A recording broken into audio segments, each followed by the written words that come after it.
We want to welcome Janina Kotulich today with us, and she is the founder of Red Poppy Cakery, and we are going to be making some desserts.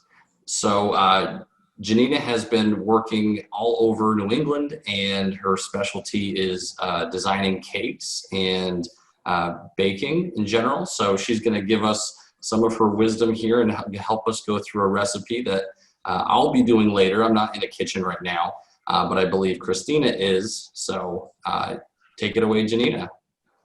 Thank you, Adam. I'm so excited to spend my Wednesday night with you guys and get to eat these myself at the end. That's the best part of baking at home sometimes and not just selling everything.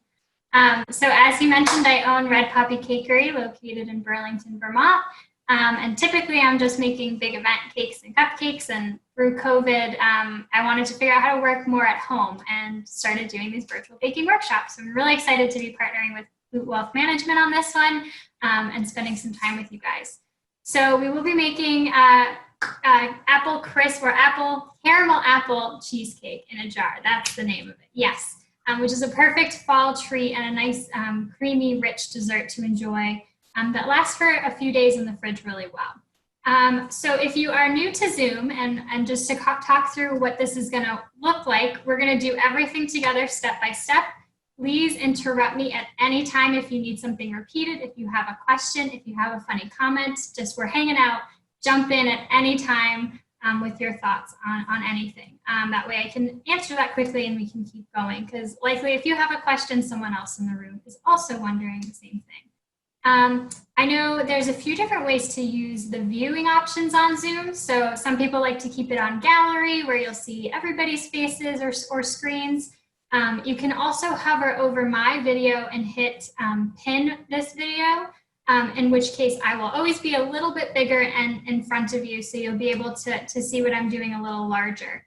You can also use speaker view, which will work whenever I'm chatting. But if someone else is saying something, then their screen will come up. So you may lose me a little bit that way, but those are all some viewing options you can play with and see what works best. Okay, are you guys ready to get started? Awesome, yay, okay. So in the write-up that you guys got beforehand, the biggest thing in this recipe is getting the jars or the glasses correct. I prefer to use these, I think these are the half pint mason jars. I think they're the perfect serving size. The quarter pints are also a great option. Yeah, I see some on screen, those are perfect. These will make a few more because you can spread the batter out in a few more of these because these are a little taller. If you don't have mason jars, because they're hard to find right now, just a standard like sturdy glass is great. This is just we use this for water, but if you've got sturdy whiskey glasses or anything that when you kind of tap it, it feels okay, like it could go in the oven in a gentle heat, that works just fine as well. My favorite reason for using these jars is because they come with lids, and when it's all said and done, I can put the lid on, stick it in the fridge just like that, and reuse everything. So a little easier than dealing with the plastic wrap over your glasses and having to worry about that. All right, so we've talked about our glasses. We're gonna get our ovens preheating while we get the crust going. So to start, we're gonna set our ovens to 325 degrees, 325, to get it going so we can get our crust going. So let's do that.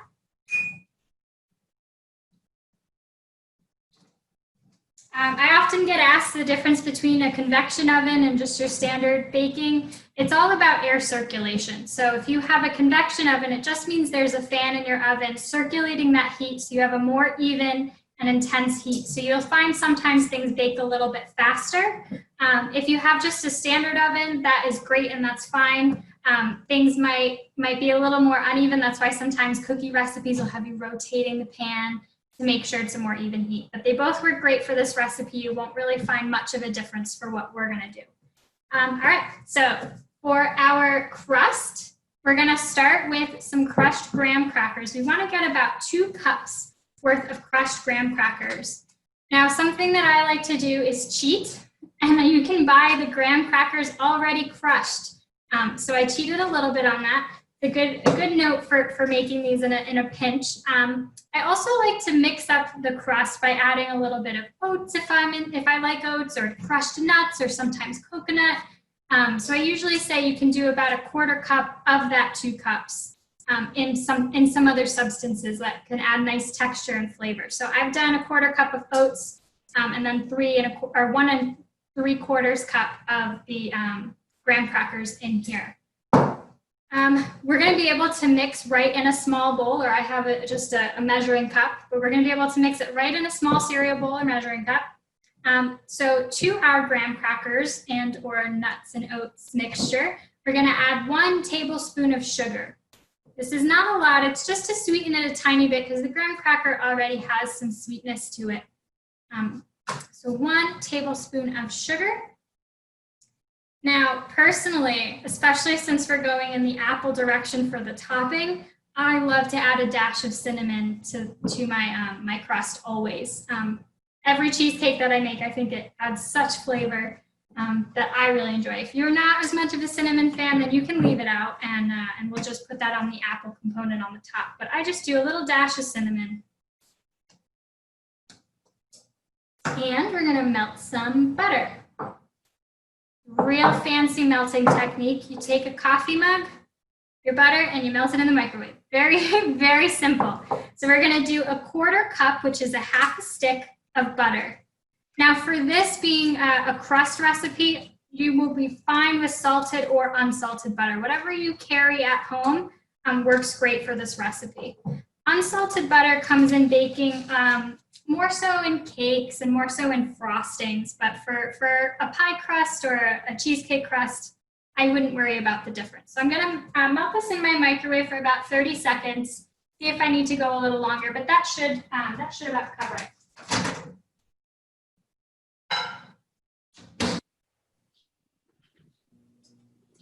Now, Janina, when you're melting the butter, does it need to be completely melted like liquid, or are you looking for like soft somewhere in between? You definitely want liquid. You want it to be nice and melted. I would not let it start sputtering and turning brown on you at any point. So if you see bubbles coming out of your microwave, you can stop it and let it melt the rest of the way. Some microwaves are a little more intense than others.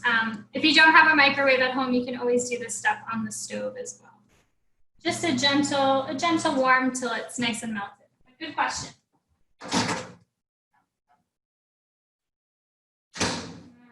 That was perfect for me. Nice and melted. I don't know if I'm going to be able to get that on screen. But I'm going to just dump this in and stir it with a fork, a spoon, or a spatula.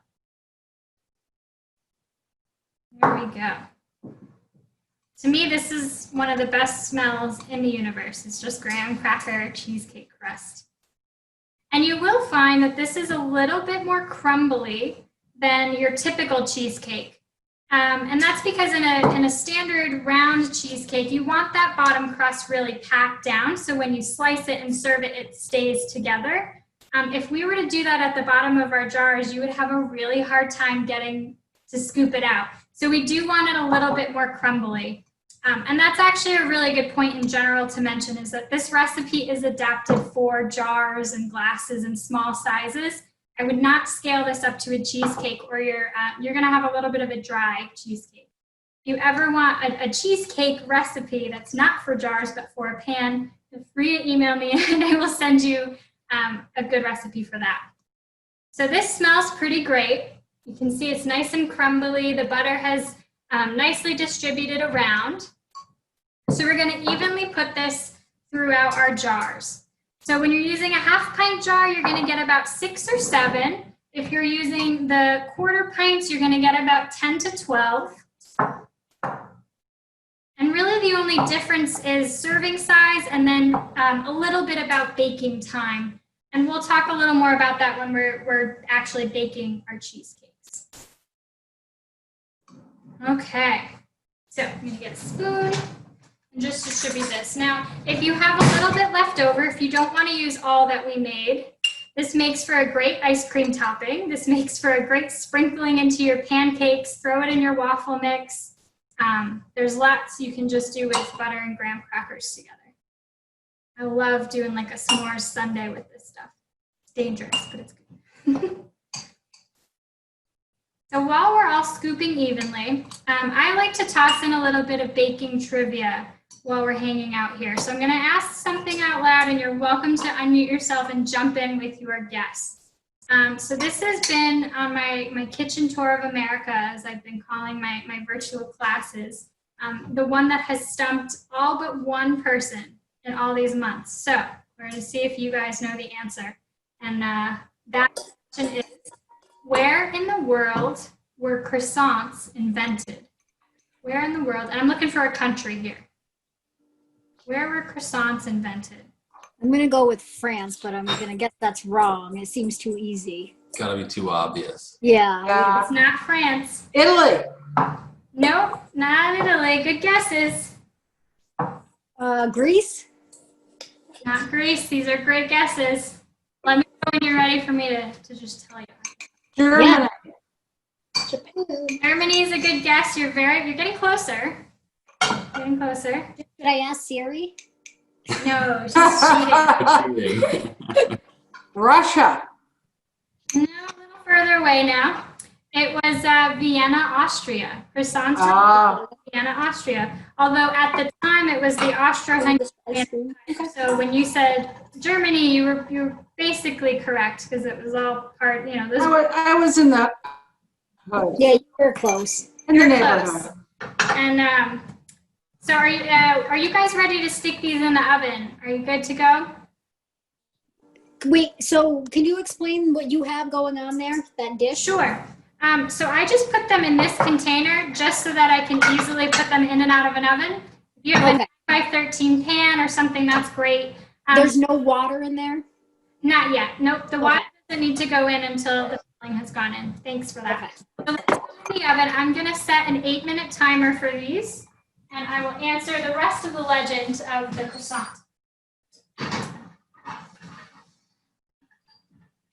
All right, setting a timer.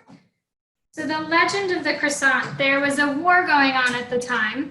It was the Austro-Hungarian Empire versus the Ottoman Empire, the Turkish army. And the legend is that the Turkish army was trying to tunnel under Vienna to get inside, and the bakers who were awake at 3 a.m. heard it and alerted the authorities, and they won the war. That's the legend. We don't really know that bakers saved the world, but I like to think that they did. Have some other reason for being up so early. And in celebration, they created a pastry that was the shape of the crescent moon on the Turkish flag in celebration of winning that battle. And eventually they were brought to France, and the French changed it a bunch. So they get some credit for adding a lot more butter and finesse, but they didn't invent it. So yeah, the more you know, you get really, you stump some people at dinner parties with that one, let me tell you. Okay. So let's talk about now our cheesecake filling itself.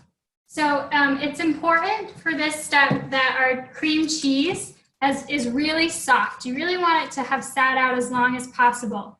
If it still feels pretty stiff, what you'll want to do is put it on a plate and microwave it for about 10 seconds, wait a minute, check it again, microwave it again if it still feels stiff and cold, because we want to be able to really mix this easily. So I've had mine out for a few hours.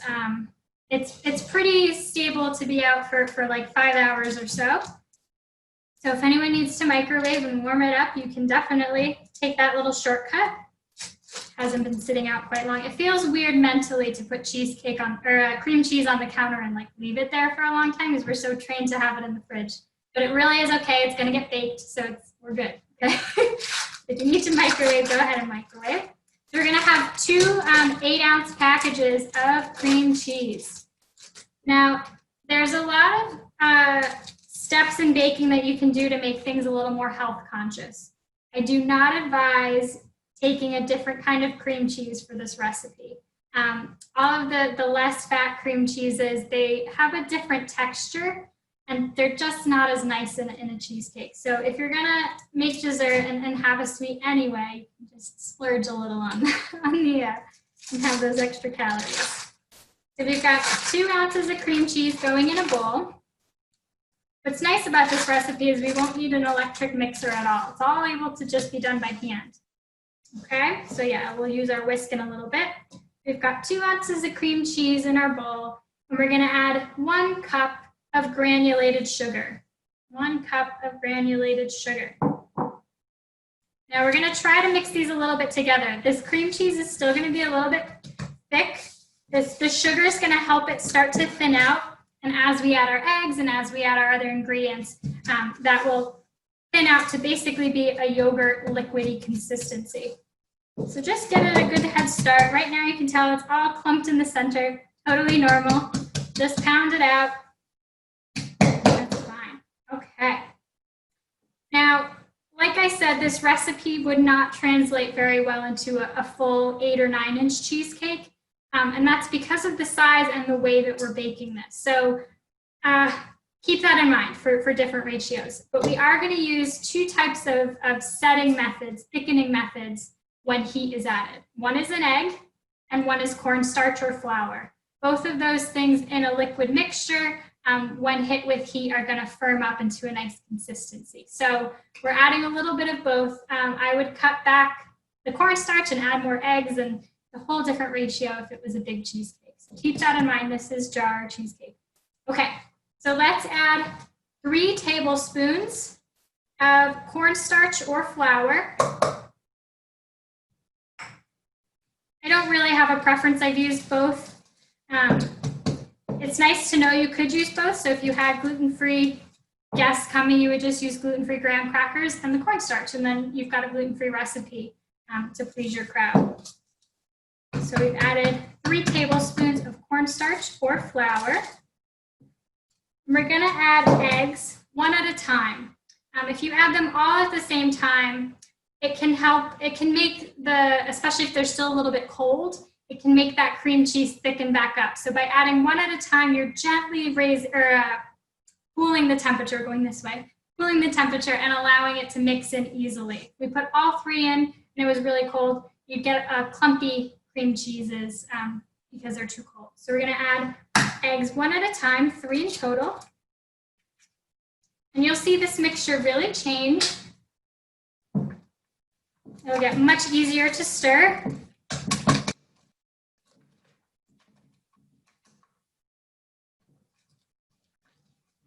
Show you guys in a second.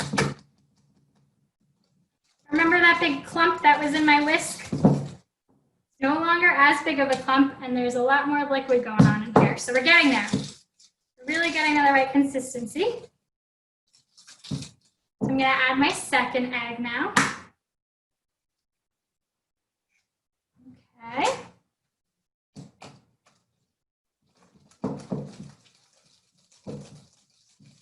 It's much easier to stir.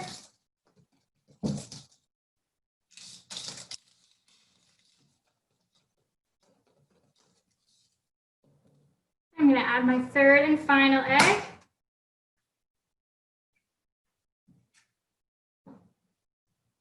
Okay.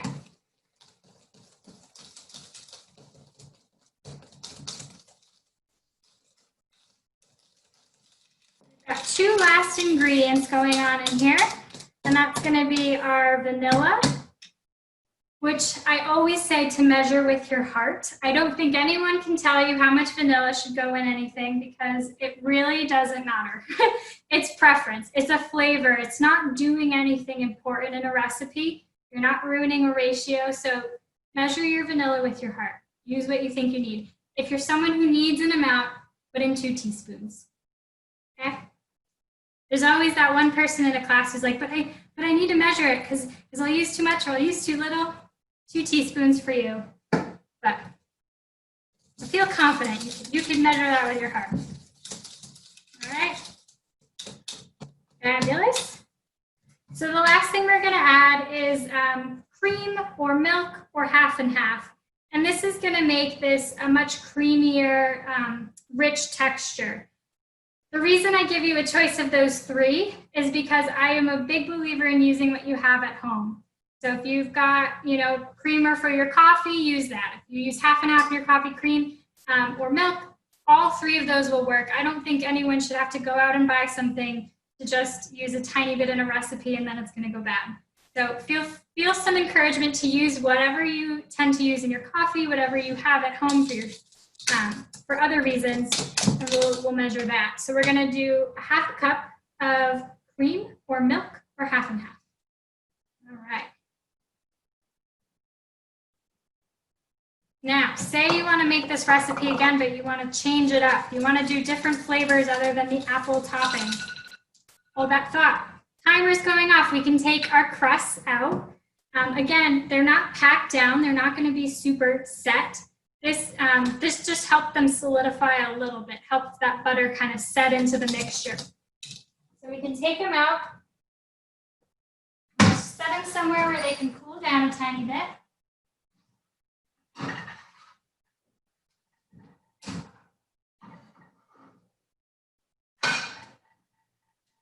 Smells really good. Okay, now we don't want to pour this beautiful mixture in a the hot cups, because the outside's going to start to cook and the inside's going to stay cold. We want to do this gently. So we're going to let that cool for a couple minutes, probably about 5 minutes, so that it's a little bit more even in temperature. So when we add this, there's not a big shock. The other thing about that is not just the cooking of the cheesecake, but think about your glass. You don't want to go from really hot to adding a somewhat cold mixture. That could crack your glass. You don't want glass shards in your cheesecake. So we're going to let it cool down and do that step. We are going to bake the cheesecakes at a different temperature. So I'd like us to move our ovens up to 350 degrees. So up 25 degrees more to 350.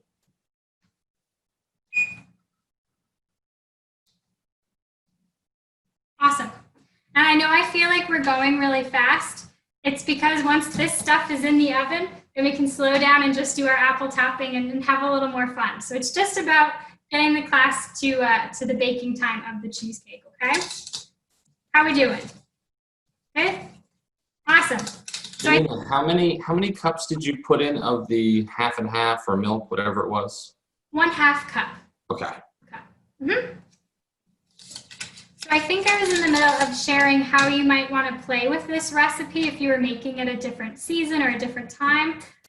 Some of the easiest things you can think about is adding a zest to your cheesecake, adding orange zest or lemon zest. That adds a really nice floral touch to your cheesecake. You can think about adding some amaretto or almond extract or coffee liqueur or espresso, and you'll totally change the flavor profile. And it's a beautiful way to change it up. So if you're thinking about adding liquid to this, I wouldn't do more than 1/4 cup of anything.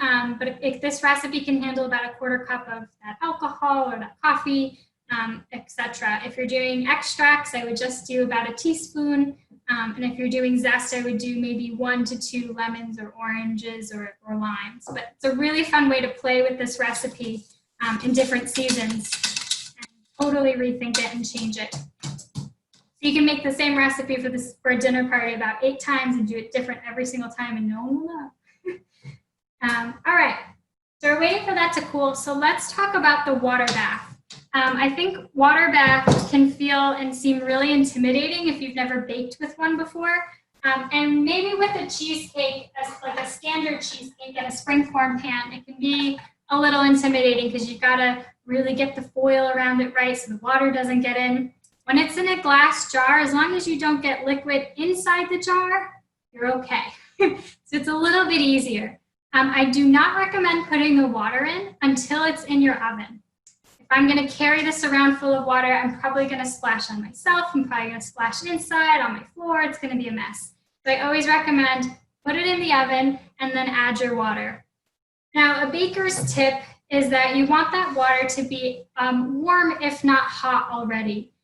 If that water bath has to go from the temperature it comes out of your spout, let's say 60 degrees, all the way up to cooking temperature, it's going to take longer to bake. So if you can have water that's warm already, that's helpful. So I'm going to actually throw on my tea kettle. You can also just have your sink set to warm and wait till it's warm, but that'll really help with the baking time. So what is a water bath doing? Breaking down the physics, right? Water has a boiling point. So it comes to a certain temperature and then it becomes air. So by putting water in here, you're keeping the water inside right at the temperature before it turns into air. So it's technically right at the boiling point. So it's a much gentler and even heat, right? So it's keeping things, I think it's, what, 220, I forget what it is. But it's a gentler heat, and that's what it's doing. So we want to go as high up as we can in our cheesecakes to keep that heat. We only put enough water so it's near that crust. There's not as much of a point of doing it. So you want the water to be higher up. I think I can touch this now. Higher up the side, closer, so that it's more evenly heating what's inside. So these are still a bit warm, so I'm not going to put my cheesecake in yet. But I'm going to turn my tea kettle on. So if you need to start warming your sink water up, go for it. If you have a tea kettle or you want to do it on the stove, we just want our water, again, to not be cold so that it has an easier time and more consistent bake, okay?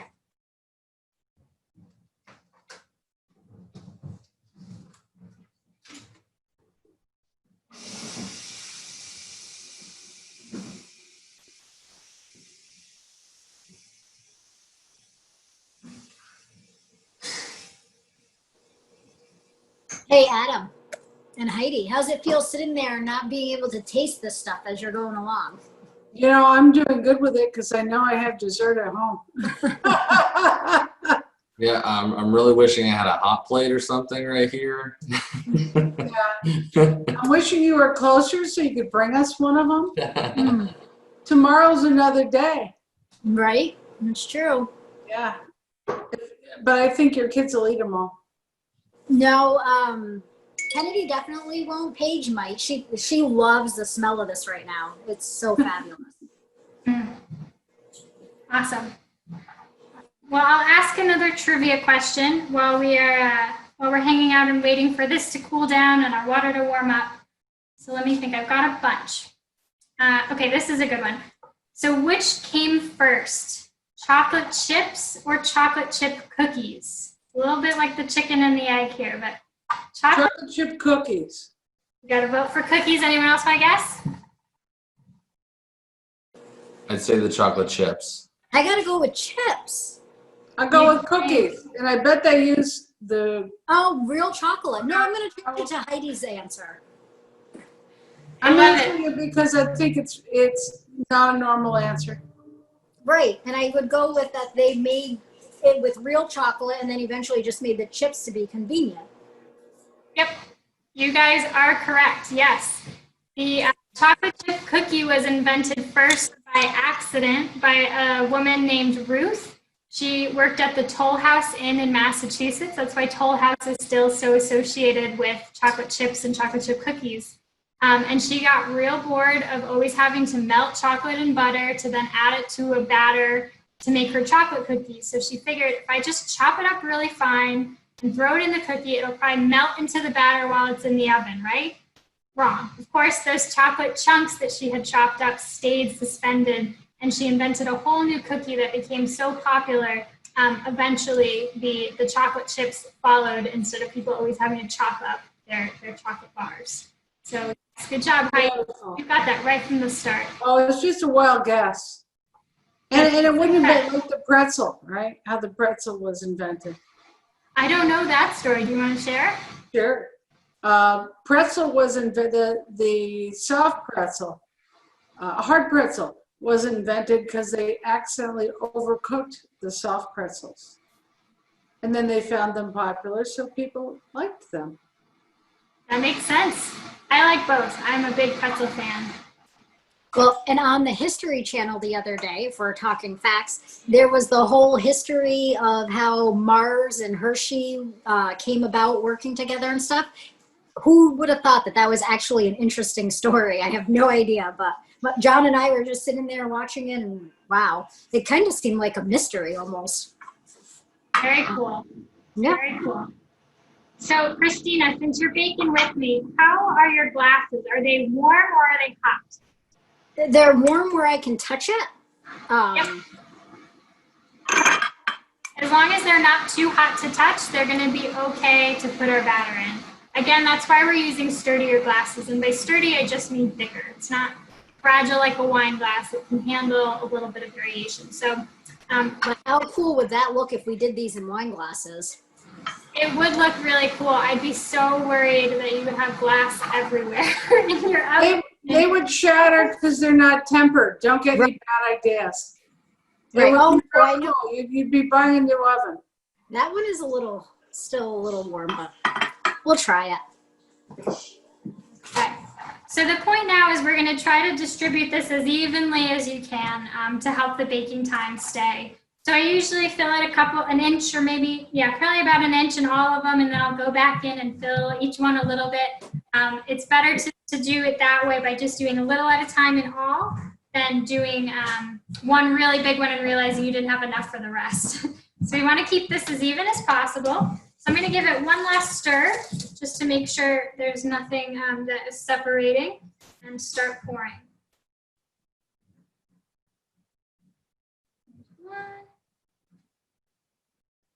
So I'll show you what it looks like when I've got them done, so you can see the nice layering that's happening.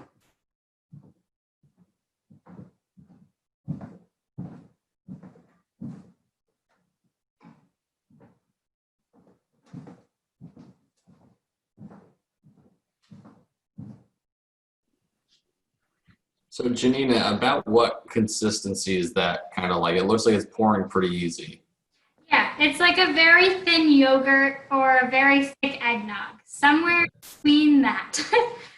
So this is roughly how mine are looking. Again, I'm doing a larger size, so if you're using a glass that's wide, it'll probably be shorter fill up. If you're using the small ones, you'll probably go to just about the brim. I'd leave about 1 centimeter if you could. And I'm going to go back through. I've got a little more left to even distribute this.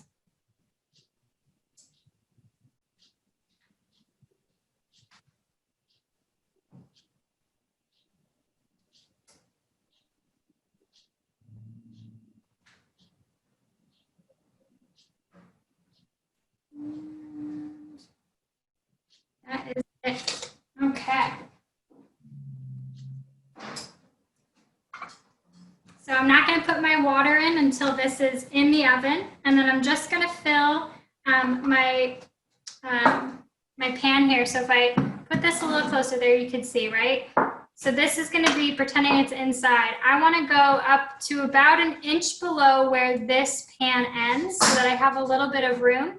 And that's going to put me about halfway up my cheesecake, which is really going to help that gentle heat process. So depending on what your pan is, I always recommend about 1 inch lower than the pan where it ends, if that makes sense. That's the water line you're going for, okay? It's all eyeballs, so don't feel like you're doing it wrong. It's just a water bath. It's going to be okay. So I'm going to wait for Christina to join me, and then we'll set a timer together. You had a lot more to scoop because you did a smaller size, so I like the ladle action that's going. I hope the kitchen's not too messy. And while that is still happening, let's talk about bake time. So when you're making cookies or honestly most cakes, it's a very clear bake time. For cheesecake, because we're all using a different container to hold the water, we're using different glasses, we have different amounts in the glasses, it's going to vary quite a bit between all of us, and that's okay. So I'm going to tell you what to look for. And I can see from Adam's face that this worries you when you go to make this, but it's okay, I promise. I promise it's okay. So right now, you saw how liquidy it is, right? So if I'm jiggling this back and forth, I'm getting very clear up and down the sides a wave. It's liquid. As this starts to set, we're going to see it, again, set. It's not going to have that same ripple or look like liquid. It's going to look like maybe it's like Jell-O, where it starts to maybe have a wobble, but it's not liquid going from one side and sloshing to the other. So we're looking for that wobble, not a ripple, or set. So we're going to start with a 25-minute timer. At that point, Christina, you're probably going to be done with the smaller size. I might take a little bit longer. If I was doing a glass up to this size and had it pretty full and it's wider and bigger, this might take me up to 45 minutes, okay? So we're going to set that 25-minute timer, and we're just going to do 5-minute timers after that and just carefully check. So again, to check, it's all about the wobble, not the ripple. So I'm going to take a towel or an oven mitt, and just move one at a time and shake it back and forth until they look like they're pretty set.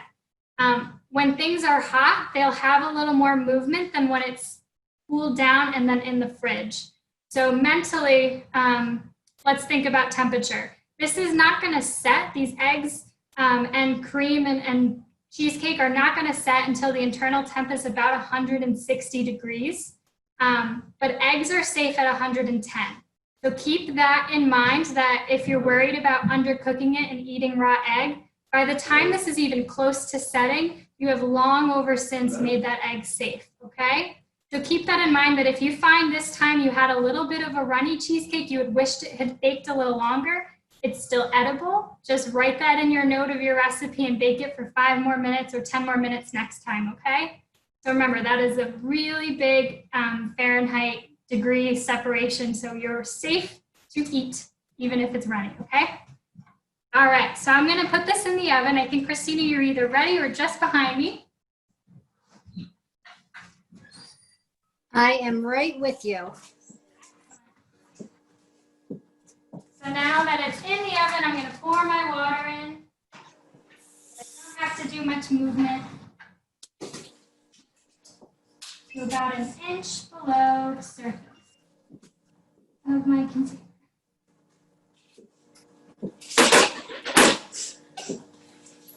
All right.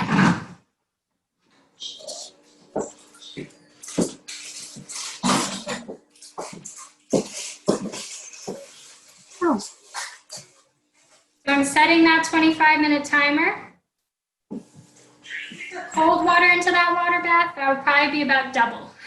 So that's why that warm water is so important, and that's why knowing what to check for is so important. All right, so we've done all the hard parts, guys. Everything that we do from here on out is really easy. We can take our deep breath. The oven's doing what it needs to. We're gonna make our caramel apple topping. So I get asked about what apples to use in baking, and the best way to think about baking apples is if they're tart and if they have a good amount of bite or are crisp, right? So Granny Smith is like the epitome of tart and crisp. It's very crunchy apple. Macintosh are great. Honeycrisp can be really good. They're a little bit sweeter, but they've got that bite and that sense. So I'm trying to think of an apple that wouldn't be great. So like a Golden Delicious or a Red Delicious. They're very mushy inside, and they're a lot sweeter. They're not as tart. So when you're buying apples or you're picking apples, that's when you're baking, it's best to think tart and think crisp. Doesn't mean that any apple can't be baked with. It just means you're going to get the best apple flavor and texture when you think that way. Luckily, most of what's in season in this area are follow those guidelines really easily. When I'm doing like a pie, I also love to do a medley. So I'll buy a bunch of different things, and apples really have very different flavors. So yes, so that's my PSA about the apples. But there's a lot of wiggle room in there. Use what you have. So I'm doing another class in a few days about caramel apple, and I sent the recipe, and someone said, "There's no caramel on your list. What are we going to do?" We're going to make it. So caramel, if you've never made caramel before, is really sugar, some sort of a liquid, sometimes butter, depending on what you're going for. So for this, we're going to just be caramelizing sugar and the liquid from our apples. That is going to make our nice, soft, creamy caramel, okay? Caramelizing is a technique. It just means that you're pulling the sugars out of something. So when you're caramelizing onions, they get sweet because you're pulling out the sugars that are naturally in the onion. So we're doing that with real sugar. That makes like the sweet caramel we know and think of in desserts. And then the sugars from the apple as well, and the liquid from the apple. So this recipe is great to use about 3 to 4 apples. Christina, since you did the smaller version, you have more cups to put this on top of. I would do 4. Me having only 6 little jars, I'm probably going to just do 3 apples. Obviously, they vary in size, right? So I've got a couple variations. This one is tiny, this one is large. So I'm going to do, if I only had the tiny, I'd use 4, maybe 5. If I had this size, I might do 3. It really doesn't matter to be very exact here. All of our apples are different, okay? So we're gonna peel these, and that one's yucky. We're gonna peel these and then dice them up. I'll show you the size once we peel them. So be nice and careful when you're peeling. What we don't want to do in this step is make applesauce. Now, if we accidentally make applesauce, it just means we cooked it too long and broke down all the fibers in our apple, and it would still make a delicious topping on your cheesecake, just not the texture you're looking for, okay? So we are going to cook these very gently so we can keep some of that bite of the apple.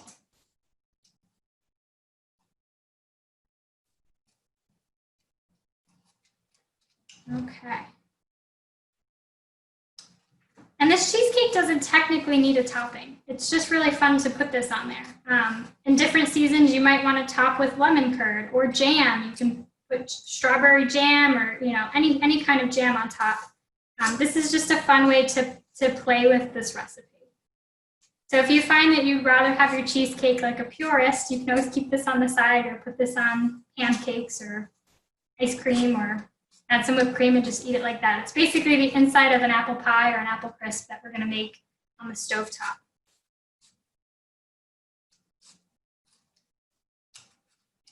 All right, so are you guys team apple cider or team pumpkin spice? Paige says apple cider. I don't drink either. Or use either.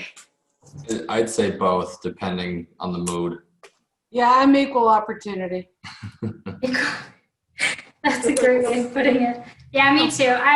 You need both in your life. If I only had apples, I'd miss the pumpkin. If I only had pumpkin, I'd miss the apples. I think the pumpkin for the coffee and the cider for the cold. They both work very well. So do you guys know the difference between apple cider and apple juice? I'm going to guess apple juice probably has more added sugar and maybe additional ingredients. And cider is the pure real McCoy, is my best guess. You're kind of on the right track. Anybody else want to add to that? Is there something about pasteurization that makes them different? I think cider is just pure natural, whereas the juice has that sort of that process done to it. Yeah, you're pretty on target there. Apple juice has a much longer shelf life because of that fact. It's filtered differently and it's pasteurized. It's really hard to find some on the shelf that doesn't have added sugar to help stabilize it even further. So you're really both on the right track there. And apple cider is really just pressed, mashed apples that they filter out a little bit of the sediment, but you'll find a lot more little floaties at the bottom of your cider, and that's just apple bits. And that's why it has a shorter shelf life, because it's not heated, it's just pressed apples given to you. So yes, that's the difference. So I'm going to show you guys roughly the size that I'm chopping these to. Now, when we think about putting this on the stove or adding heat, I'll show you guys, it's maybe a centimeter cube or so, and they don't have to be perfect cubes. Hold that in my hand differently. Is that better? But as they lose liquid, they're going to shrink a bit. So if you've ever made an apple pie or apple crisp, you stick it in the oven, it looks really tall, and it comes out and it's like 4 inches shorter. It's just because all of that liquid is coming out, the fibers are breaking down a bit, so it's going to shrink down. So roughly cubic centimeter chunks is what we're going to look for here. This will also help us keep that apple bite and be less likely to make apple sauce. All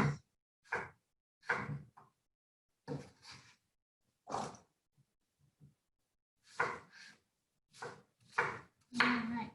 So I usually, in these classes, I have all that trivia and I've got plenty more to toss at you, but I like to give at least one opportunity for people who might have a baking question they've always wondered, or a recipe that's always come out a certain way, or something's gone wrong, and leave that open-ended in case someone wanted to ask something that they've come across as a question.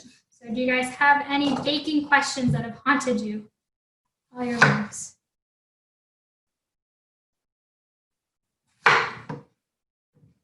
No.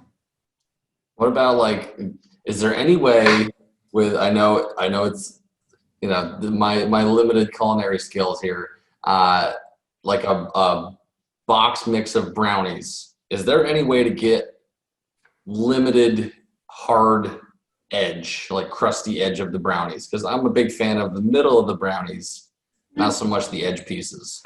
You know, I get the opposite question a lot of like, I love the edges, how do I get more of that?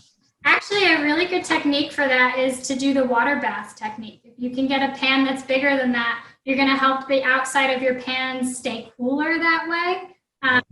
Get a less crisp edge and a little more goo. I would try that. Awesome, thanks. Anyone else have a haunting baking question? You can always cut off the edges and feed it to your children. Yeah, that's usually what happens. Say, here, kids, here's the crunchy part. Dad will be forced to eat the ones that aren't as good. Yeah. I love the crunchy edge. So. Me too. Caramel Yeah, and you can sugar. Exactly. What could be better? All right. Well, I'm not hearing more questions. If you think of one, jump out with it. So I'll ask another trivia while we're chopping our apples and prepping our apples. I think of my favorite to ask. Well, so I just moved personally to Waterbury, Vermont, which is the home of Ben and Jerry's. And they have a really fun list on their website of ice cream fun facts. So it's not baking, but it's still sweets related. So I like asking some of that trivia.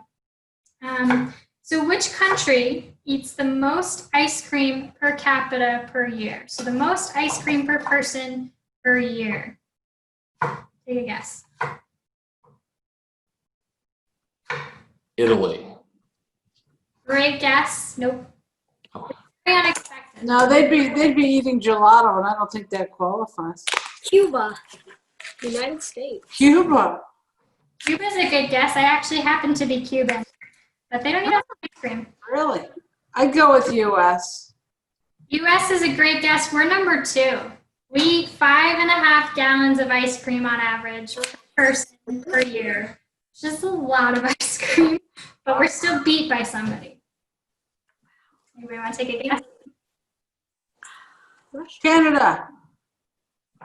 No. Australia. Australia is a really good guess. You're really close. It's actually New Zealand. New Zealand eats the most ice cream per person per year. They eat 7.5 gallons. So they beat us by 2 gallons. And I don't know if those numbers factored in tourism, because it just might be that they get a lot of tourists and have a small population. And that gives me hope that they're not eating that much ice cream. New Zealand eats the most ice cream per capita per year. Isn't that crazy? Yeah. So I see you guys still chopping. Give me a thumbs up visually when you're good with the chopping and prepping of the apples, and we'll get going on this, okay? I've got more trivia, don't worry. I can fill any amount of time that we need to.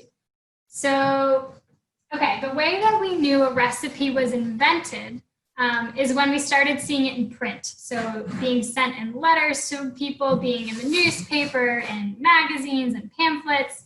That's how we can start to trace when a recipe existed. Now, prior to the mid-1800s, recipes were really hard to write down because you had to, when you're making bread, hope that you had a good yeast starter or hope that you had the right yeast spores in the air before they actually sold yeast as yeast, and you can add it to things and control that.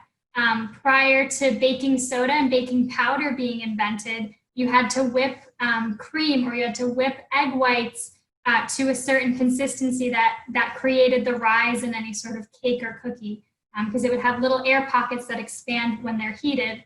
So once they had baking soda and baking powder, you could say, put a teaspoon of this in, and that'll create your rise. So that totally revolutionized baking, and we're able to share recipes much more easily because there was more consistency in the ingredients being used and the methods being used. I got a thumbs up.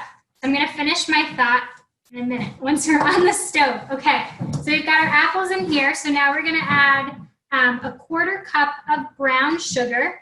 Light or dark brown sugar is fine. I don't see a really big difference in between that. We need to add a 1/2 teaspoon or so of cinnamon. I'm going to eyeball that. 1/2 teaspoon cinnamon.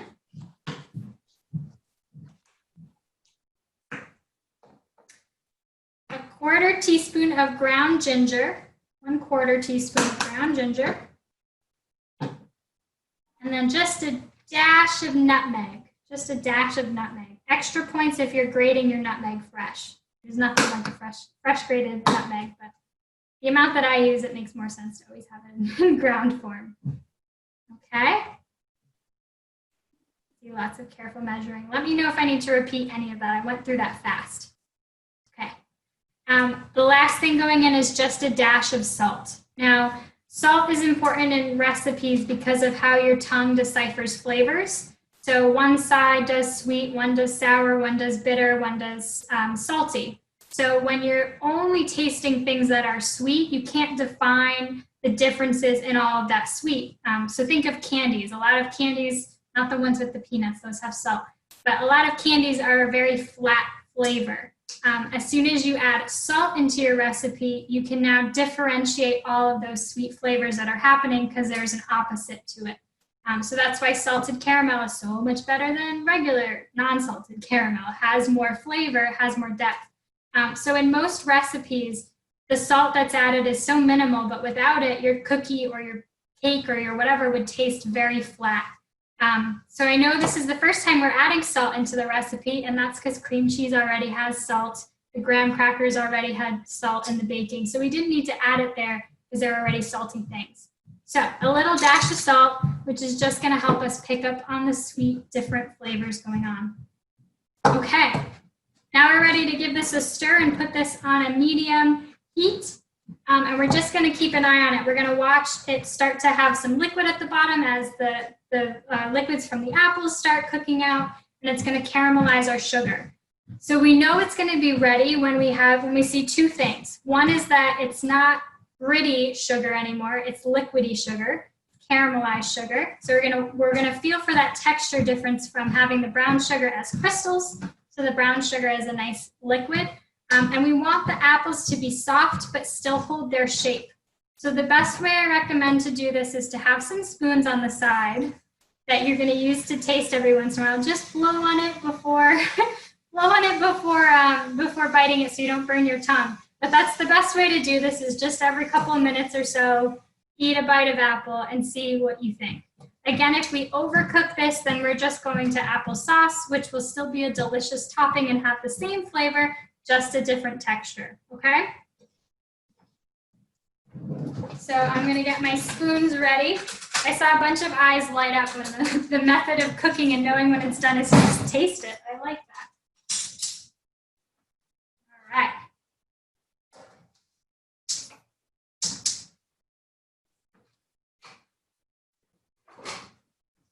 So I was in the middle of asking a question about baked goods that I hadn't even gotten out yet. And that was talking about how we know a recipe was invented, right? I left off there. So we had all of the modern inventions of baking soda, baking powder, commercialized yeast that totally changed how recipes were being written and passed down. So which do you think came first? Brownies or blondies? Which do you think we found in print first? Blondies. Blondies? Paige says blondies too. Well, the blondies have it. You're correct. Because they learned that they could add chocolate. It makes perfect sense, right? Because it really comes down to the chocolate industry. So chocolate in its natural form is actually really incredibly fatty. It's got that cocoa butter in there. So for a really long time, all that people knew what to do with it was to melt it down and then foam it up and usually add milk or add wine or add some sort of liqueur to make it liquidy, and it would basically coat your mouth with oil as you drank it. It was a really heavy, frothy, fatty drink. So once they figured out how to filter out the cocoa butter and use that for other things, then we had a chocolate more like what we know today, where it melts and is not that fatty. Has a really nice flavor, and they made a powdered version and all of that. So then it became a lot easier to bake with.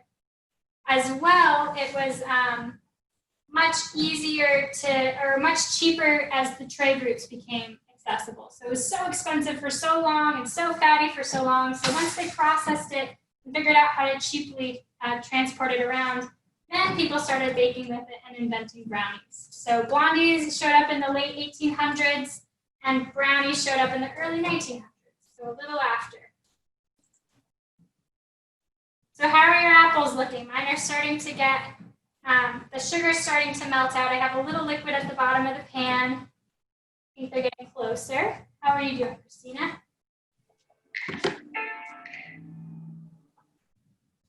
Same, it looks like a little bit of liquid at the bottom and the sugar is melting. Fabulous. And it smells delicious.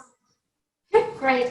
As soon as our apples are ready, which should be in minutes here, we'll check our cheesecakes, and that should be right about that 25 to 30 minute check that we're going to do. I'll just sit here and pretend not to be jealous that you guys are tasting that right now. Oh, is it time to taste one? I tasted one. It was good. The sugar is ready, but my apple just needs to get a little bit softer. You can have it. It smells like a Yankee candle now, right? Or better than a Yankee candle. Look at. Luckily, that's not smell-o-vision, or else I would, my mouth would be watering more than it is already. I think that, yeah, a little bit softer for the apples. Maybe I should turn it up a little bit. I don't want applesauce, like she said. We've got the puppy under our feet. He is, everything that we drop, he is taste testing. Yep. Mine is right here. You can't see him, but if you see me almost trip, it's because he's always right there. I know, it's so funny. The only time he leaves is if Paige leaves the kitchen, then he'll go away. Animals are good vacuum cleaners. Yes. Yeah, except that I dropped some measuring spoons on the floor and he went for those right away, so those went. No. You're a stinker. No.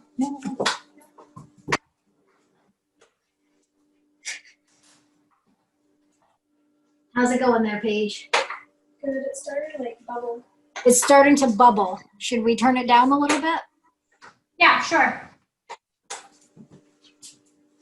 I actually think I'm ready. You should be close. Okay. Let's taste with another spoon. I don't know if I can. Let me come around. You guys need to see this. I don't know if that's fair to you, Adam and Heidi, but nice and soft. Has all the caramel coating. Vicariously. Yeah, it looks good. So do you want to look at what hers was? Awesome. So I have good news and bad news.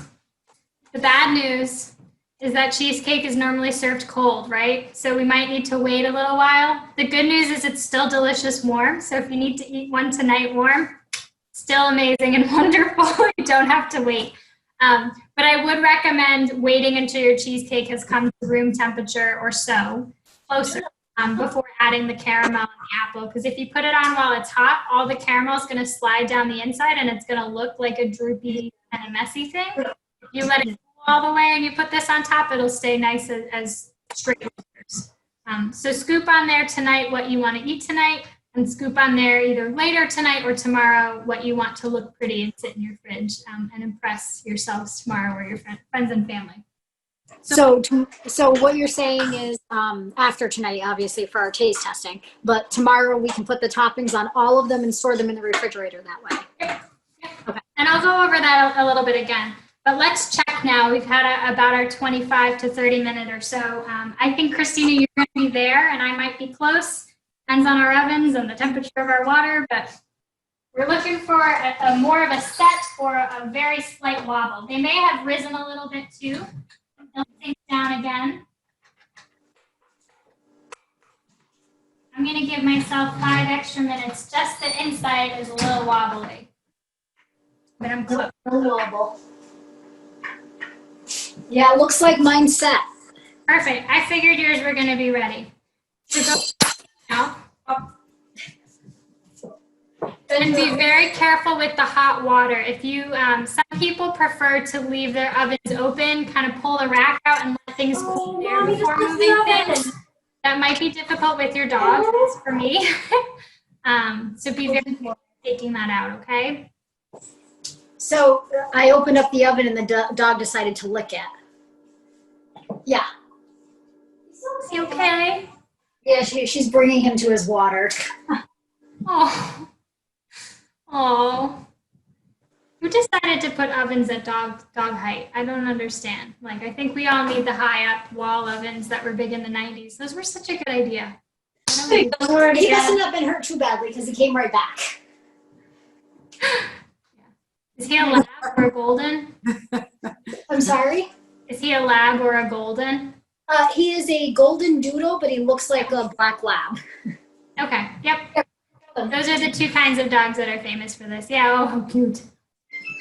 Big black lab over here. Yeah, they're very food driven and they're not the brightest all the time. They're great dogs.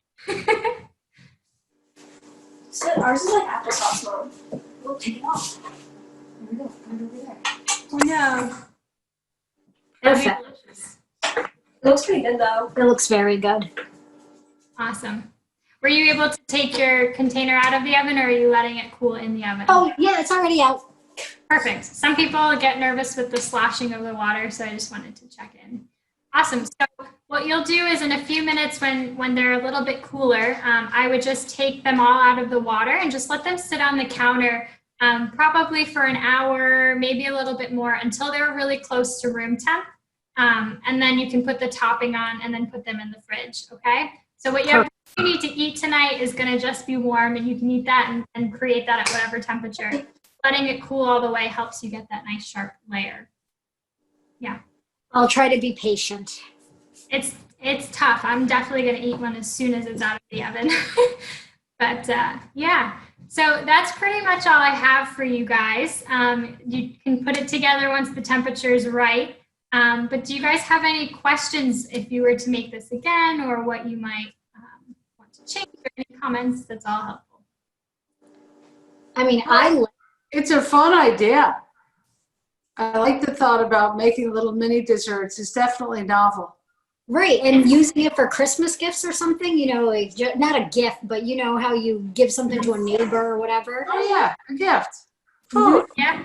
Yeah. And it's way easier to make than a cheesecake. You don't have to worry about the splitting, and you don't have to wait as many hours as a long, slow cheesecake, and you have to serve it in the slices. It's just ready to go. So I do find this a much easier version of that loved dessert. Thank you. You're Thank so you very welcome. So reach out with questions anytime, and I'm going to hand it back to Adam now, and thank you. Yeah. So, thanks to anybody that tuned in, and, thank you, Janina, very much for sharing your baking expertise with us. I feel like that I can go home and conquer this. I probably will have a couple extra hands in the kitchen, which is always useful, but this is a great idea. And I think that a lot of people are really going to enjoy the treats that Christina made and that I hopefully will make tonight. So thank you very much. You're So very you go home and try it tonight, Adam? I am. I we'll see how long I wait till I eat it. I think that I'll probably burn my mouth a little bit. Like I just have no patience, but Wow. it's gonna be good either way. So Adam, I actually have the full recipe that Janina sent me. So if you want me to forward it to you, if you're planning on trying it tonight, I will. I was taking a full You page took a lot of, full time with all the little tips and tricks. So I think I might be ready. Okay. All right. Beautiful. Thank you so much, Janina. We really appreciate this. You're so welcome. Thank you for the opportunity. Yep. Thanks. Bye. All right. Have- Bye.